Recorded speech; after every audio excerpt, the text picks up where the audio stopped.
I call Shane Reti. Thank you, Mr Speaker. It's a pleasure to speak to Budget 2015. And Mr Speaker, there were many highlights in Budget 2015, and one of them was clearly the $25 increase in benefits. And I want to focus on this for a moment and allay some of the fears of the previous member. Mr Speaker, I want to focus on the benefit increase because, in fact, many more will benefit. In fact, maybe 100,000 beneficiary households are going to do even better than the $25 increase. Some by as much as a further 30%, or on average $8, up to $33 a week. Now, the reason for this, Mr Speaker, is it turns out a majority of beneficiaries also own motor vehicles. They will also benefit from the good work of Nikki Kay and her team with the ACC reduction on the motor vehicle and petrol levy, which is decreasing by an average of $135 a year. Now, Mr Speaker, this will apply to 100,000 beneficiary households. So let's look at that a little bit more closely, see who and how they will benefit. If we look at New Zealand households and household income from the last census, the smallest household income category is $20,000 or less, and there are 146,000 households in this category. Now, Mr Speaker, it's highly likely that a household with $20,000 or less has a number of beneficiaries in it, and so we could reasonably call that a beneficiary household.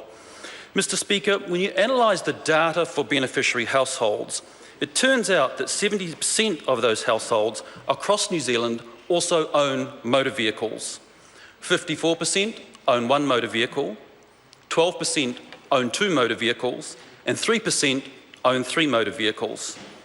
Mr Speaker, the 100,000 beneficiary households will therefore receive the direct budget benefit of $25 per week and the indirect benefit from the motor vehicle ACC levy reduction. Now, it will be an indirect benefit because unlike the core $25, it won't go directly into their account, but it's an indirect benefit because it's a cost they will no longer have to bear. Therefore, their annualised weekly costs will go down.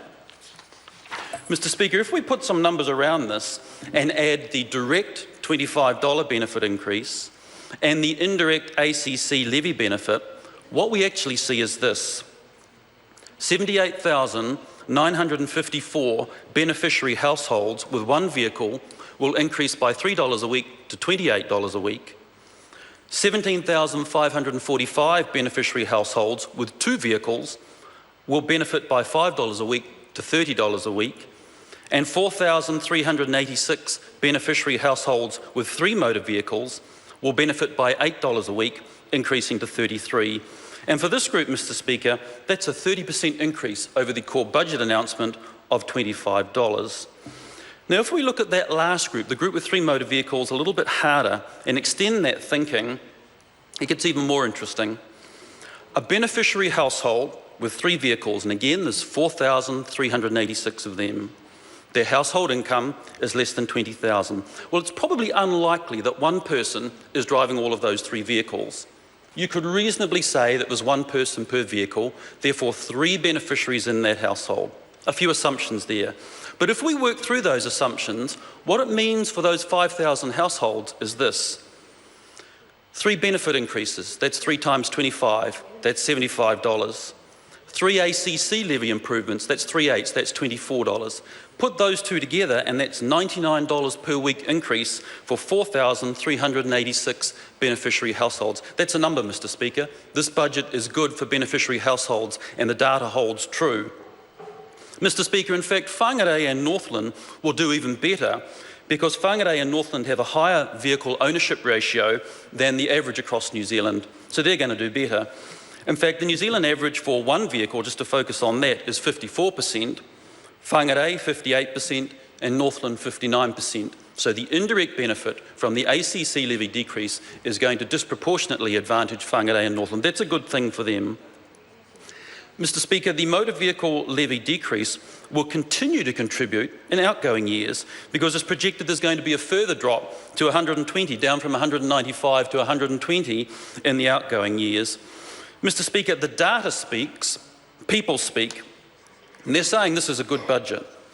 People such as the Whangarei Child Poverty Action Group, who had their post-budget lunch on the Friday, and what they said was what others are saying. This is a significant start, but there's work to do. I get it, we get it. There's more work to do, but this is a significant start. I've focused on the benefit, Mr. Speaker, but there's other things, of course, in the budget that are helpful and useful. Transport. Northland's benefiting from the Akarema Curves realignment and the loop road to Smeaton's Valley. The road changes there, the transport changes there are significant. Millions of dollars pouring into Northland there, Mr. Speaker. And what was announced pre-budget also was funding for the Northland Cycle Trail, a further $3 million for the Poherenga-Tai Twin Coast Cycle Trail. And that, Mr. Speaker, is going to allow the development of the cycle trail from Horeke in the Hokianga to the Bay of Islands. A total contribution, Mr. Speaker, of $7 million. There are so many things in this budget. I've focused on the benefit increase and made the point that it's going to be way more. In fact, it's almost a hidden number. Another 100,000 are going to benefit more. And I'd make my point again, Mr. Speaker. The data speaks, the people speak. This is a good budget. I believe it's a good budget, and I think Northland and New Zealand are going to do well from it. Thank you, Mr. Speaker. Good speak.